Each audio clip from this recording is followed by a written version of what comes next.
Hello friends, வணக்கம். ஒரு ஆணுடைய அருமை யாரை கேட்டா தெரியும்னு நினைக்கிறீங்க? எப்படி ஒரு நிழலோட அருமை வெயில்ல தெரியுமோ அது போல ஒரு கணவனை இழந்த பெண்கிட்ட கேட்டீங்கன்னா ஒரு ஆணுடைய அருமை புரியும். நீங்க நினைக்கிற மாதிரி கணவனை இழந்த பெண்ணோன அவளுடைய உடல் வேட்கையோ வெறியோ மட்டுமல்ல அங்க விஷயம்.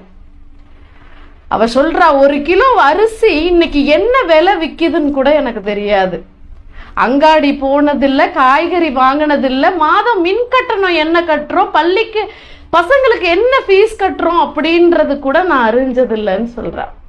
எல்லாமே அவர் பாடுன்னு நான் இருந்துட்டேன்.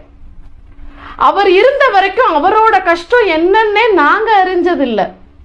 அவர் இருந்த வரைக்கும் எவன் உதவியும் நாடி நாங்க போனதில்லை. காலையில எழுந்து டீ கேட்க இன்னைக்கு அவர் என் அருகில் இல்லை. எனக்கான தேநீரை நானே தயாரித்து நான் மட்டுமே தனிமையில் குடிக்கும் நிலைமையதான் என் வாழ்க்கையில் அவரை இழந்த பெரும் நிலையாக உணர்கிறேன் சொல்றார். அன்புள்ள கனவா, இன்று புரிந்தது உன் அருமை அப்படின்னு சொல்ற. நன்றி.